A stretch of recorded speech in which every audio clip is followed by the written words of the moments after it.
Glória a Jesus, bendito seja o nome do Senhor. Cumprimento a amada igreja com a paz do Senhor Jesus. Mais uma vez, parabéns aos papais. Para nós brasileiros, a gente não se acostuma tanto ainda com essa data, né, de 18 de junho, mas é uma bênção a gente estar aqui com os irmãos, adorando o nosso Deus, nesse dia que aqui os Estados Unidos separou para homenagear os pais, né?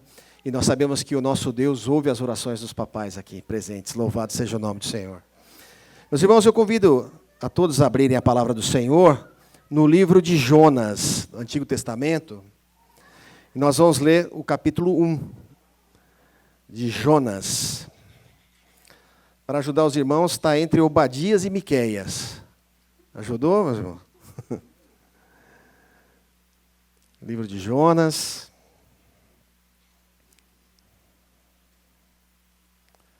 Vou aguardar os irmãos encontrarem o texto. Jonas, capítulo número 1. Quem achou pode dizer amém? Amém. Quem não achou pode dizer misericórdia. Glória a Deus. Vou aguardar um minutinho.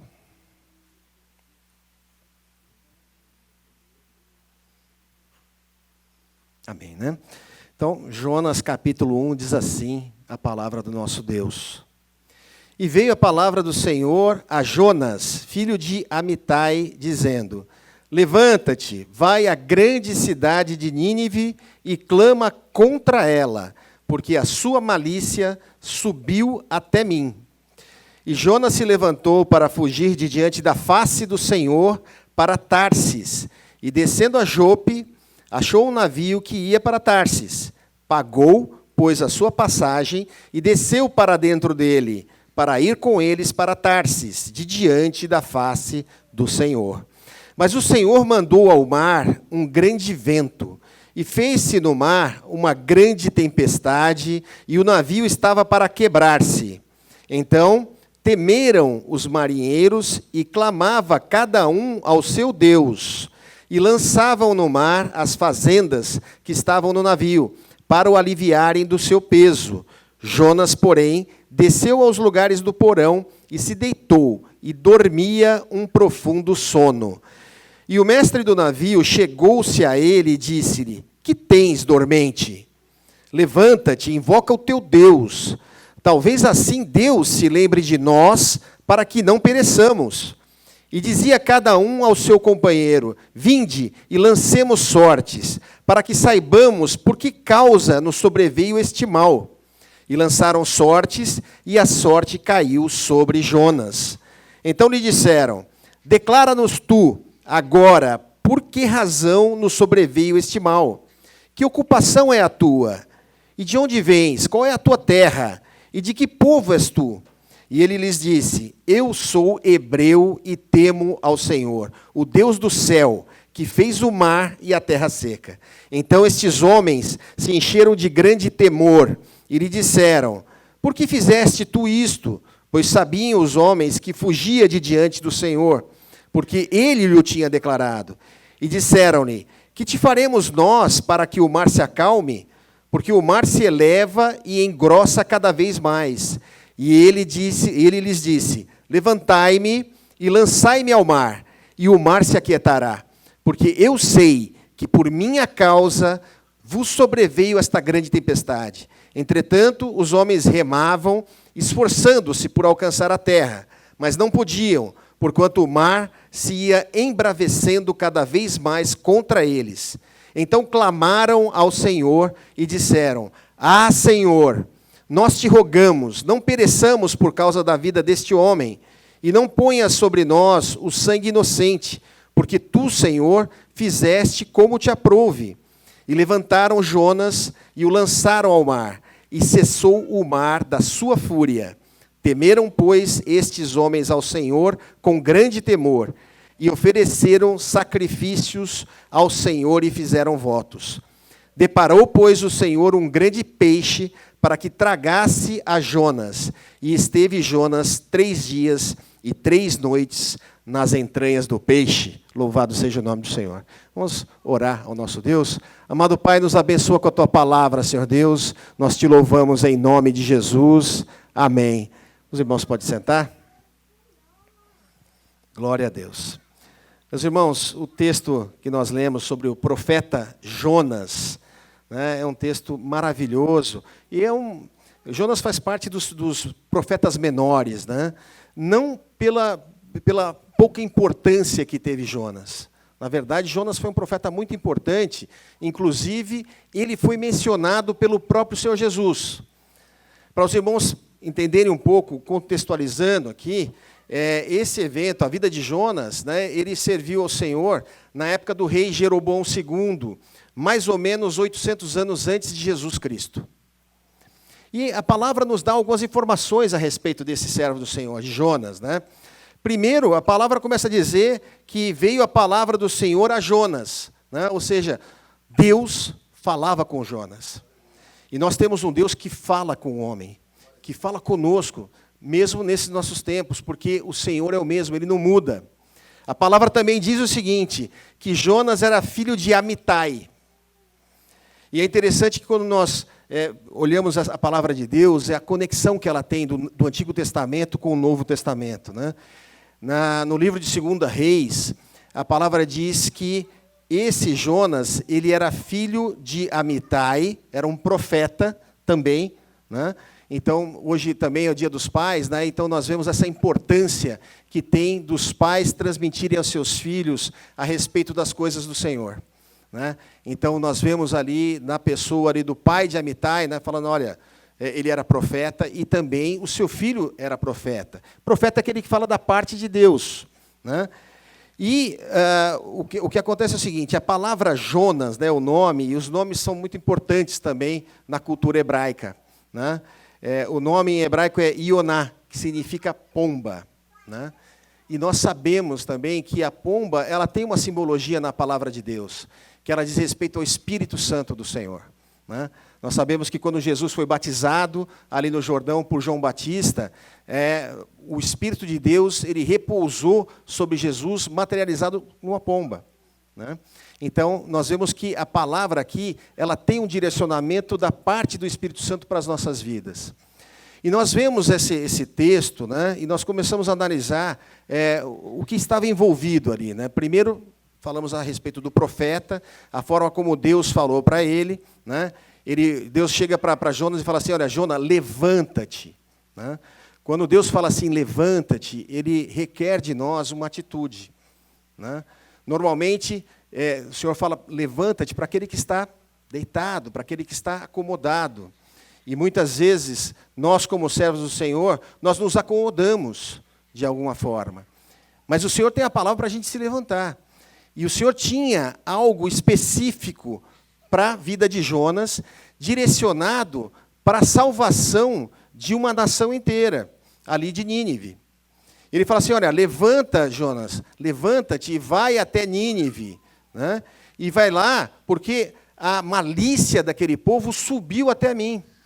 Ou seja, a ira de Deus estava no limite ali para aplicar um juízo sobre Nínive.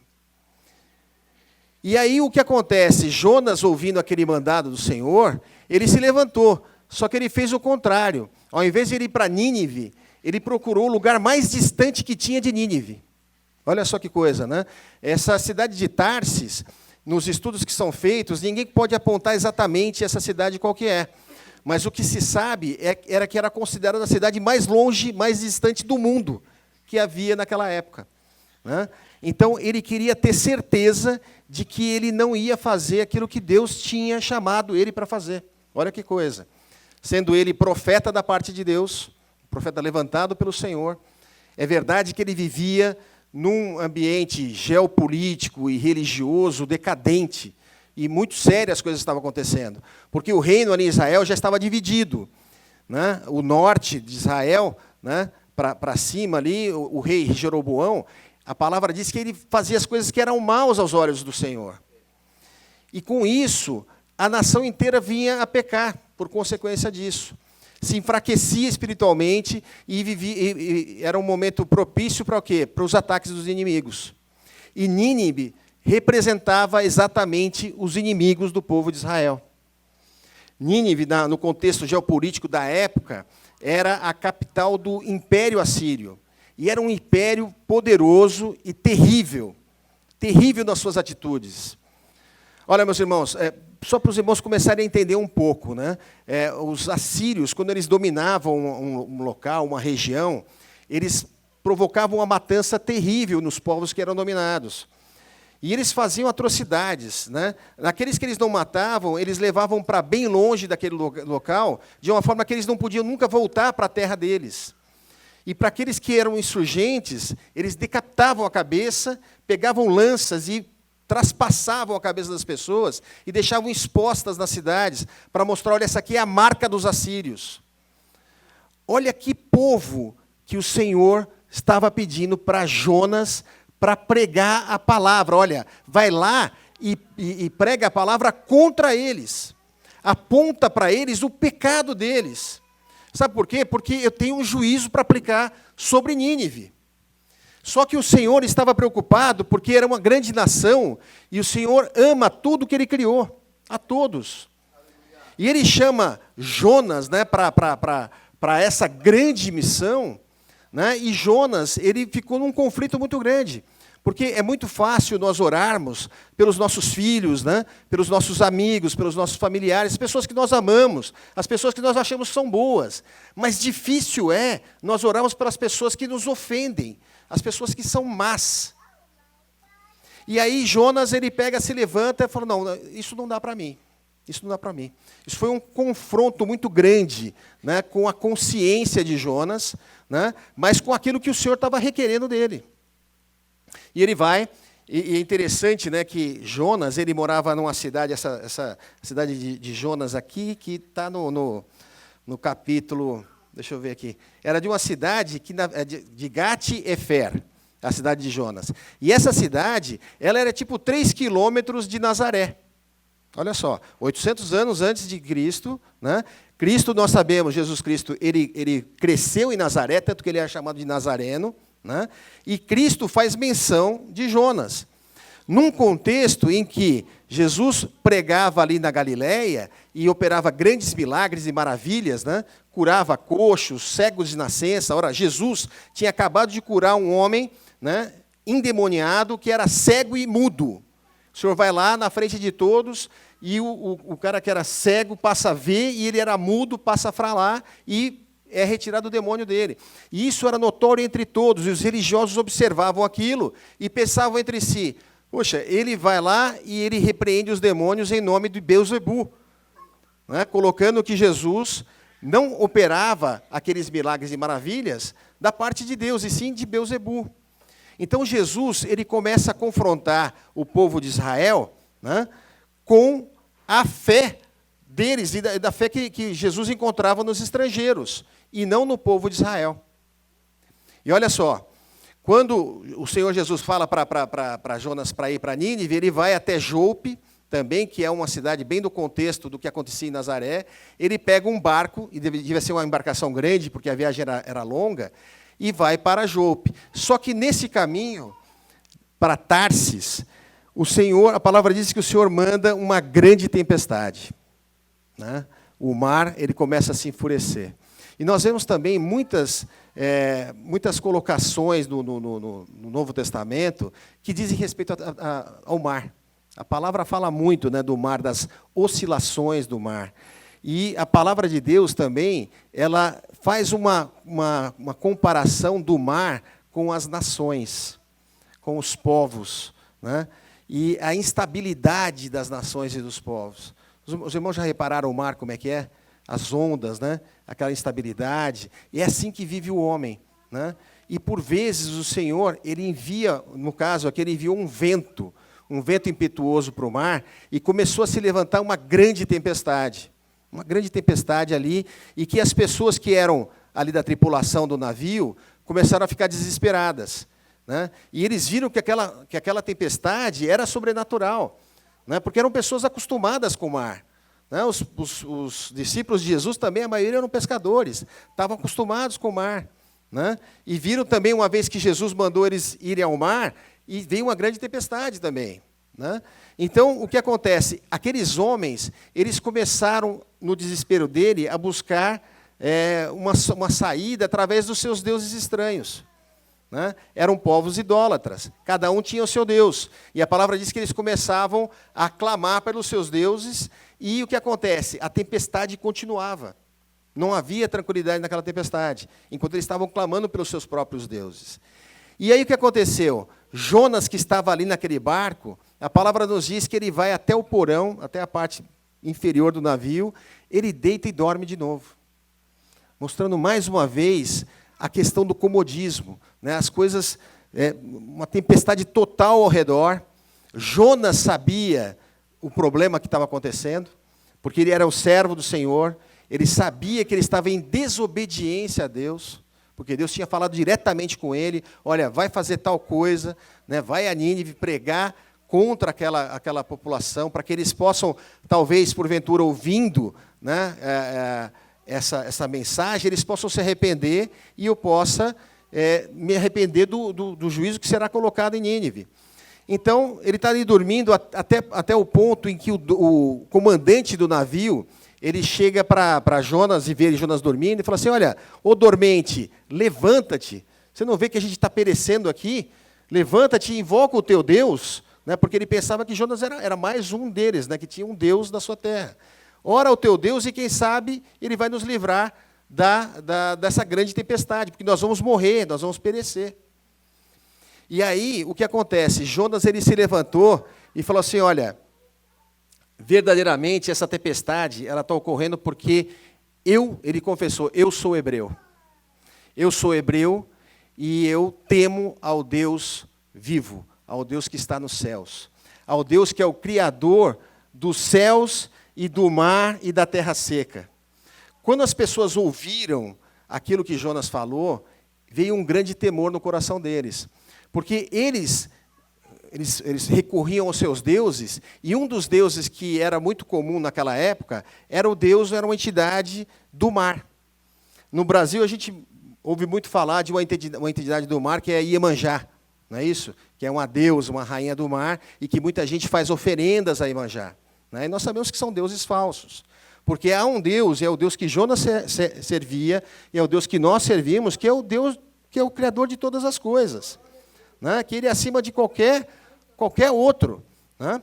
Então, o que acontece é o seguinte, quando Jonas estava ali, aquelas pessoas que estavam no barco, elas começaram a tirar as coisas que tinham dentro do barco, né, que eram seus tesouros ali, e lançavam ao mar.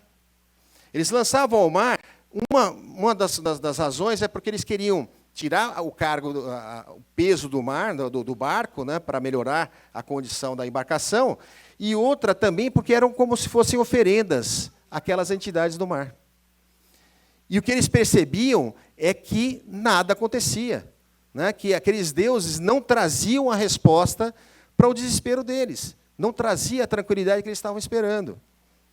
E o que acontece? Quando Jonas se levanta e fala assim, olha, eu sou servo do Deus que está no céu e que criou os céus, o mar e a terra seca, eles falaram, opa, esse Deus é muito mais poderoso. E eles sabiam, porque Jonas mesmo tinha falado para eles, olha, essa tempestade está acontecendo porque eu desobedeci ao meu Deus. Então, Jonas, ele dá ali um testemunho, né?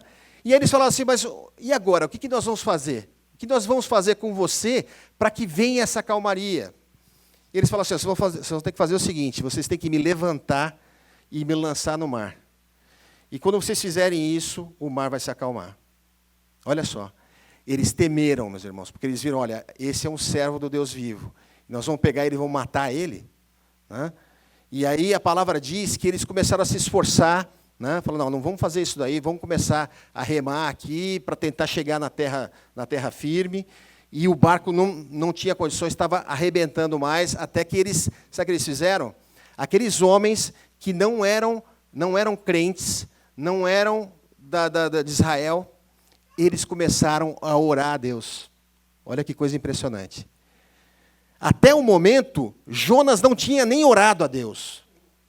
Aqueles homens que não eram judeus, eles, por temor que estava ali da vida deles, nós vamos morrer. E eles reconheceram pelo testemunho de Jonas, né? Porque Jonas não pregou nada para eles, nem orou, mas ele deu um testemunho, olha, eu sirvo ao Deus que é o Deus que está nos céus e que é o Criador dos céus, da terra e do mar. E eles sentiram a superioridade desse Deus e se prostraram diante desse Deus e oraram. E eles começaram a fazer o seguinte, bom, o que nós vamos fazer? Aí chegaram no momento que eles viram, não, a gente vai ter que fazer isso que ele mesmo falou. Levantou Jonas e lançou Jonas ao mar. E sabe o que aconteceu, meus irmãos? O mar imediatamente se acalmou. Quando nós olhamos para essa história até aqui, né, nos dá um grande temor, né? Em relação a nós mesmos, né, daquilo que o Senhor tem falado conosco, e muitas vezes da forma como nós tratamos, né, o chamado que Deus deu a cada um de nós. E por vezes, né, Jonas ele resolveu pegar um barco para ir para longe fisicamente, né? E por vezes nós não precisamos fazer isso para nos distanciarmos do plano de Deus para as nossas vidas. Muitas vezes nós nos ocupamos e nos distraímos com muitas coisas, né? Passamos muito tempo desperdiçados ali na frente de um computador, na frente de um tablet, de um iPhone, né? De tantas coisas, né? Nos preocupamos tanto com o trabalho, com estudos, com casamento, são até coisas lícitas. Mas parece que muitas pessoas, né, existe um termo que é o workaholic, né? É a pessoa que ela vai exagerando nessas situações, que é para justificar não ter tempo para servir o Senhor. Não ter tempo para estar na presença de Deus e para obedecer aquilo que Deus nos chamou para fazer. Então, nós nos comportamos dessa forma e nós vemos, né, porque quando a palavra fala do barco, a gente pode entender que o barco está falando do quê? Das nossas próprias vidas. E também, muitas vezes, das pessoas que estão conosco. Podemos entender que esse barco também diz respeito à nossa família, diz respeito à igreja, diz respeito à comunidade que nós vivemos. E muitas vezes pelo nosso pecado, pela nossa negligência em relação ao chamado que Deus tem para nós, começa a trazer prejuízo para as pessoas que estão ao redor de nós. Pessoas que nós amamos muitas vezes, né?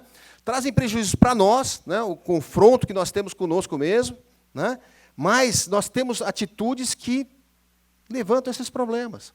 E muitas vezes, meus irmãos, nós estamos em algum estágio daquilo que relata ali todo o livro de Jonas.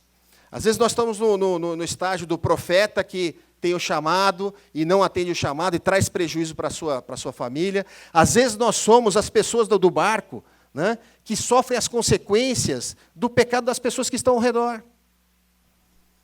Muitas vezes é importante a gente ter atenção às pessoas, principalmente que estão na liderança, em departamentos, ou pais de famílias, né? A pessoa que está à frente de uma empresa, né? Que as atitudes erradas dessas pessoas trazem prejuízo para a comunidade onde ele vive.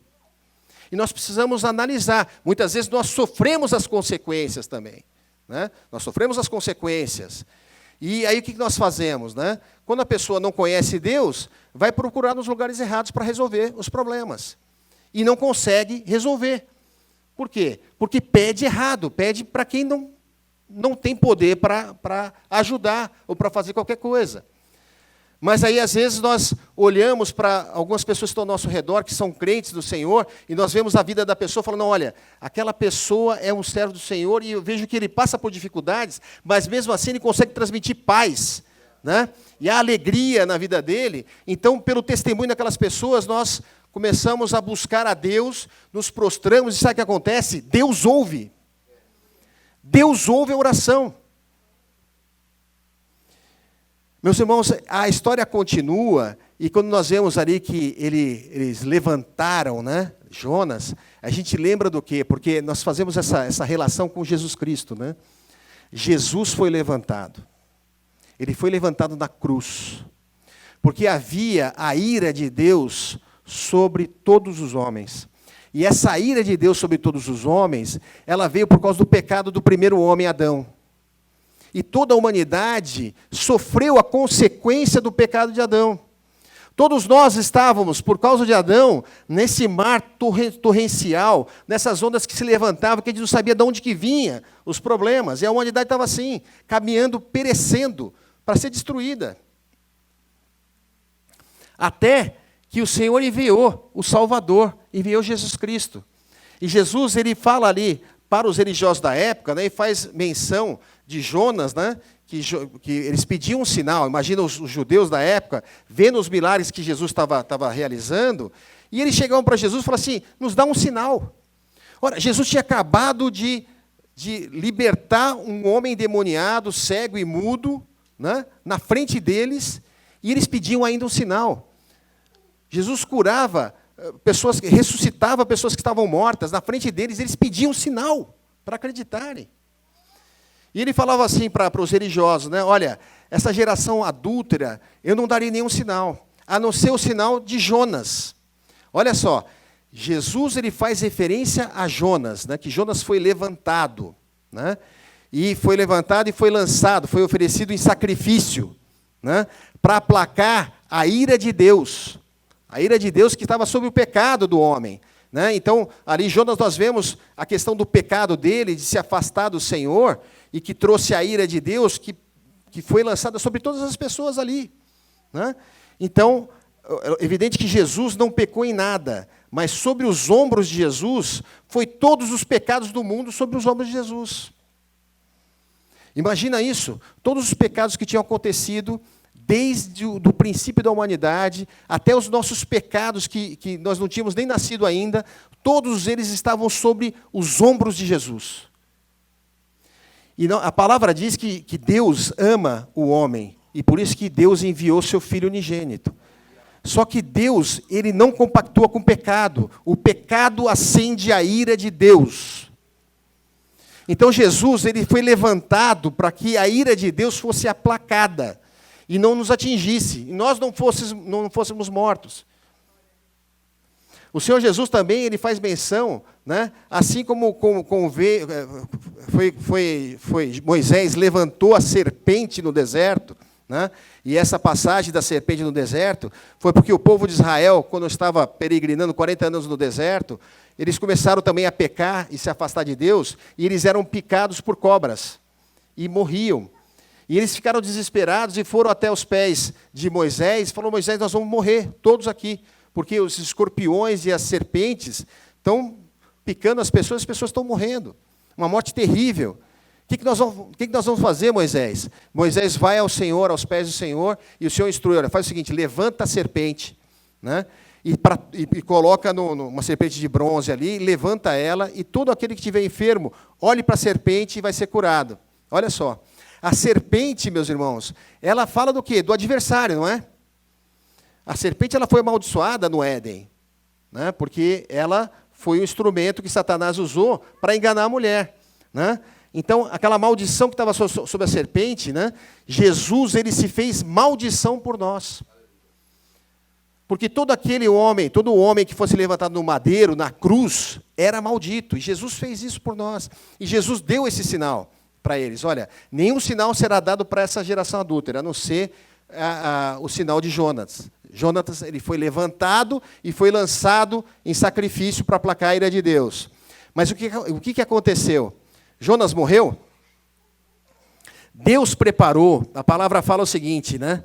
No verso 17, deparou, pois, o Senhor um grande peixe, para que tragasse a Jonas.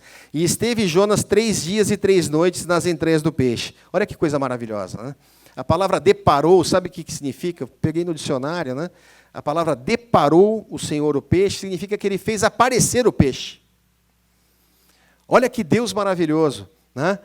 Ele pode fazer qualquer coisa. O Senhor podia ter, naquela hora, criado aquele peixe. Porque muitas pessoas podem falar que isso aqui é uma baleia, né? Mas era um peixe gigante, né? E esse peixe engoliu a Jonas, e ele ficou ali no ventre do peixe durante 3 dias e 3 noites, tipificando a morte de Jesus Cristo, né? E Jesus foi ressuscitado o quê? Ao 3º dia. Esse era o sinal que o Senhor Jesus queria mostrar para aqueles religiosos, né?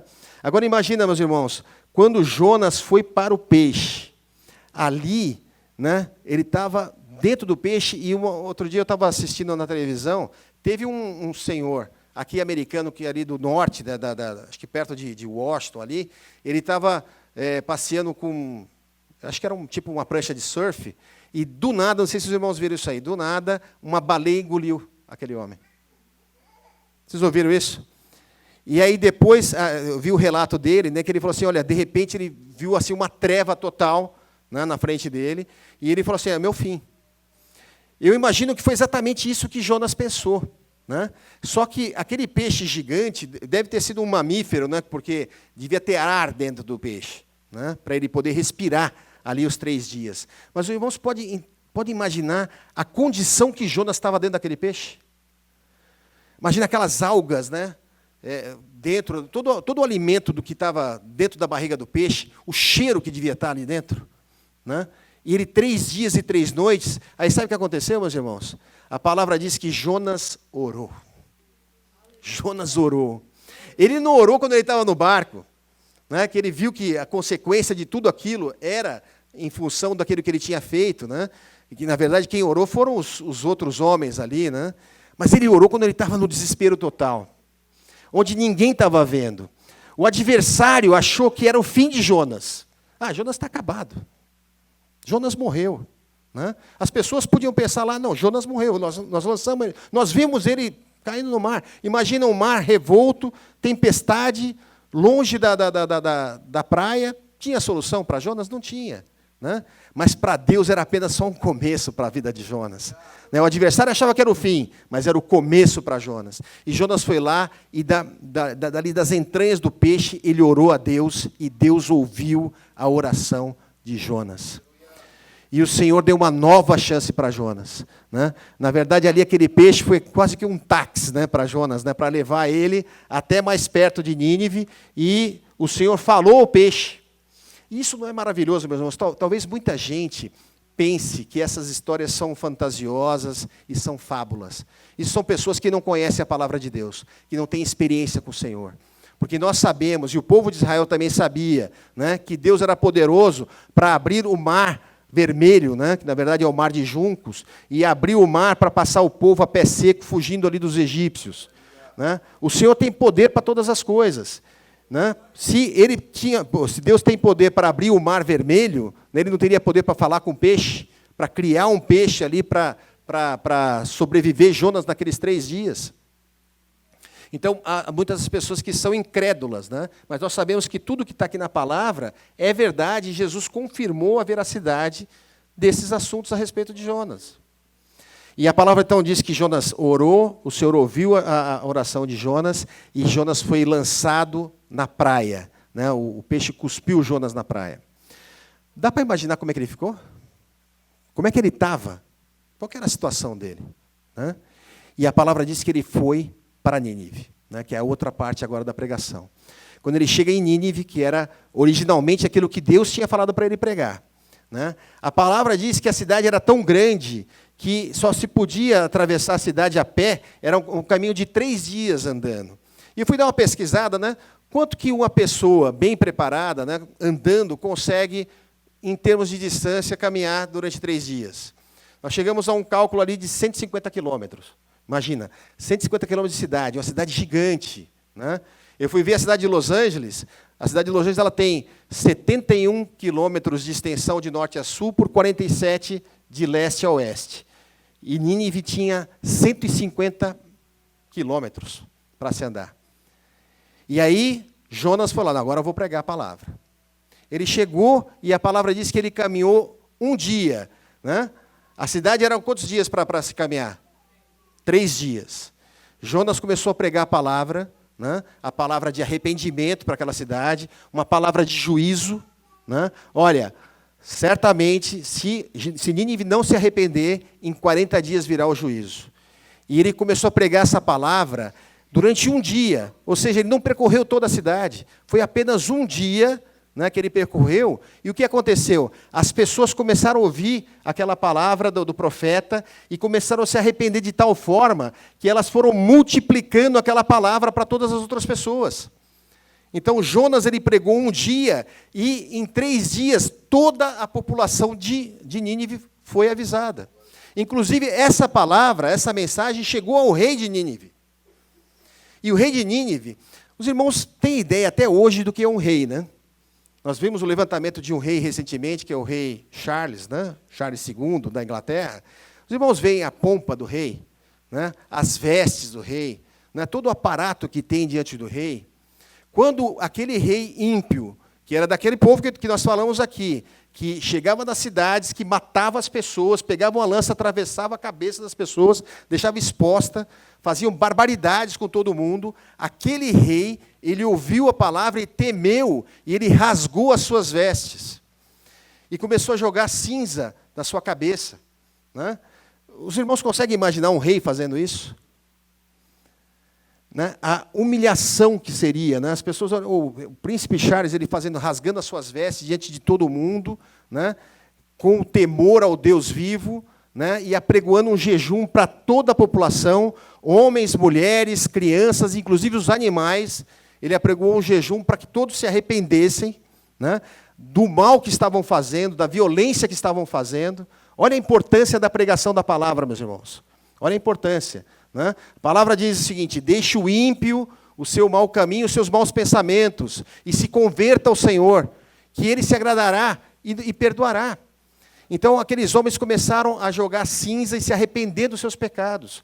Então, a mensagem central de toda a palavra de Deus aqui diz respeito ao arrependimento das pessoas. Sem arrependimento não há salvação. Muitas pessoas hoje procuram profetas, não é isso? Será que o profeta tem uma palavra de Deus para a minha vida? Né? E a pessoa imagina só que o profeta vai trazer uma palavra: olha, você vai conseguir um emprego para ganhar X milhares de reais por mês, ou você vai ser um grande empreendedor.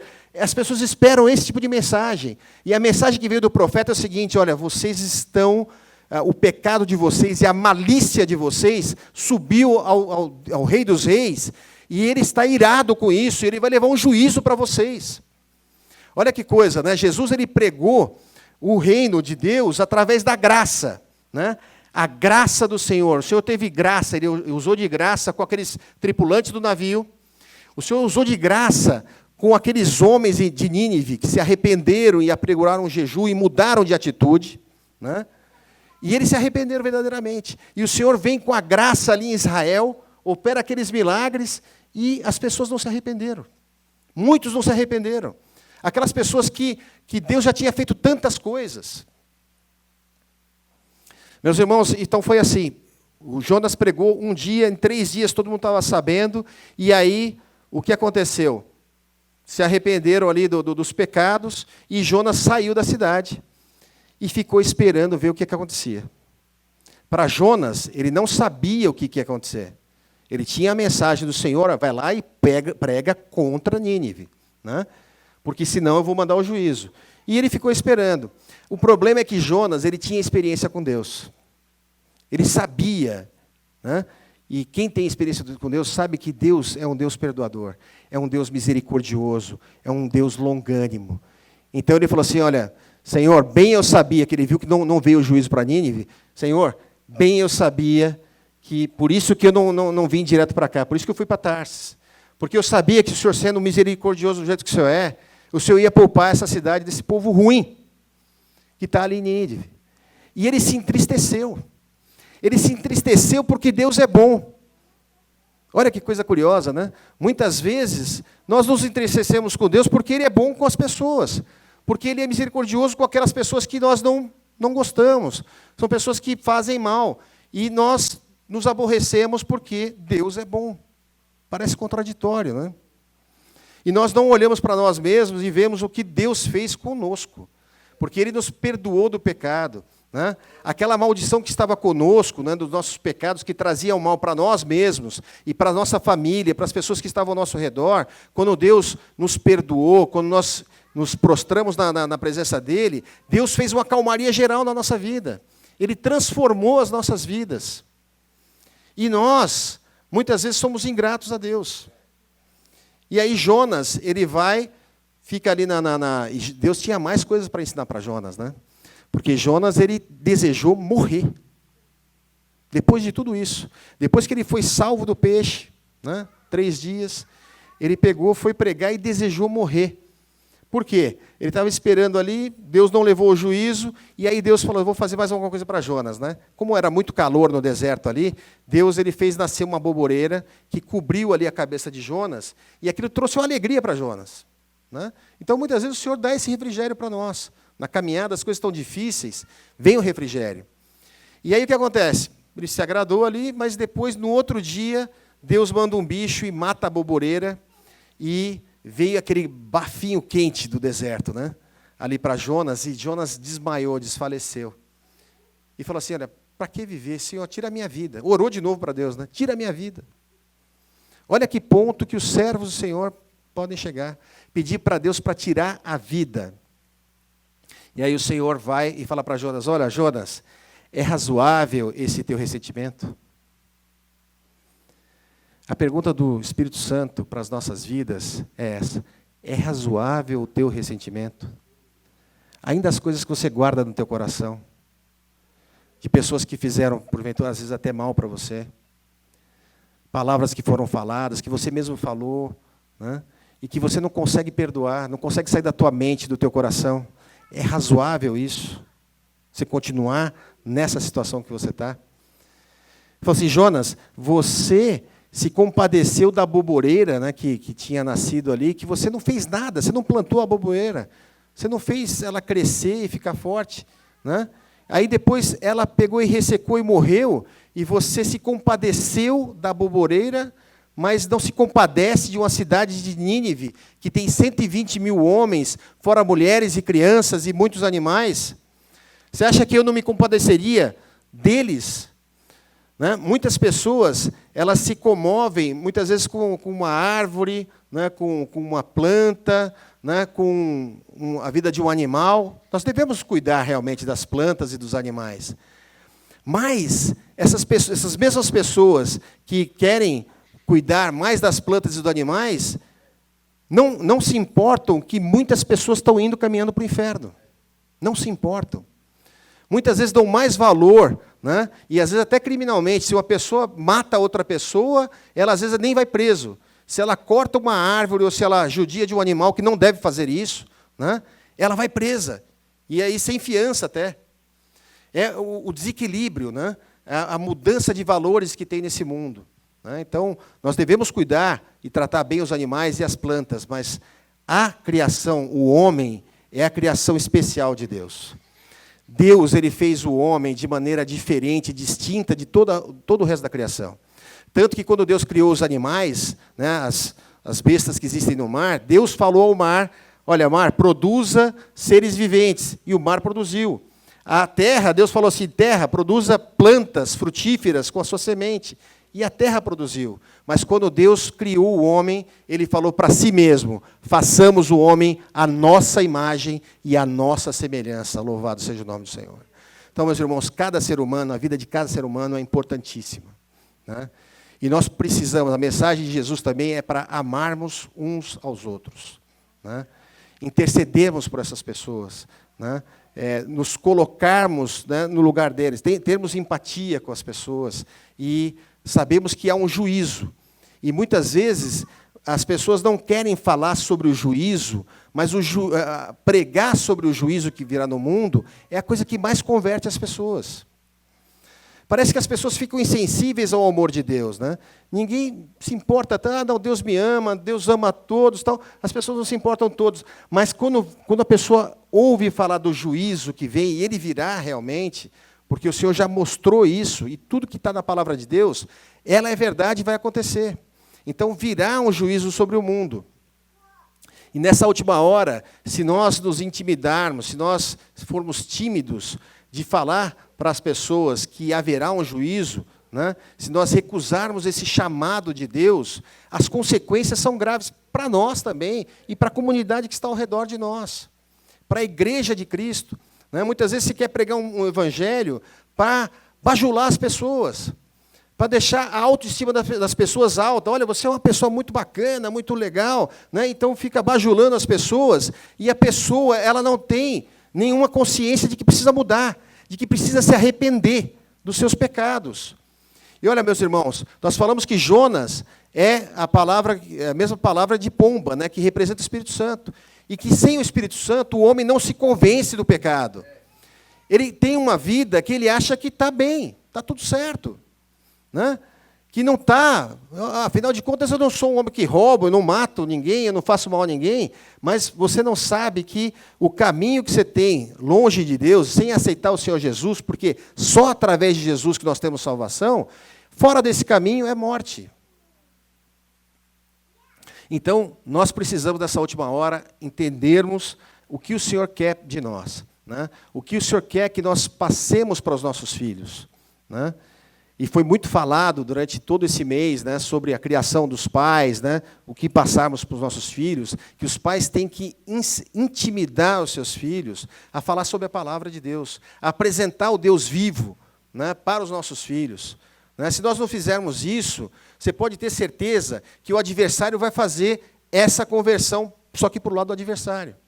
Então, nessa última hora, nós temos que nos levantar, assim como o Senhor falou assim, olha, levanta-te, né? Então, tira o nome Jonas, levanta-te, Raudinei, levanta-te, Vanderlei, Pastor César, Will, Marcelo, Alessandro, Alexandro, né, Fábio, todos os homens aqui, mulheres, levanta-te e prega essa mensagem, né? Porque o Senhor nos ama, Ele enviou, Ele já fez tudo por nós. Naquela época, Jesus não tinha ainda morrido na cruz, né? Hoje, o Senhor já morreu e os nossos pecados já estão apagados. Todo aquele que crê, né, nós já temos a vida eterna, mas nós precisamos proclamar essa mensagem, e é isso que o Senhor nos chamou para a honra e para a glória do nome dEle. Amém, meus irmãos?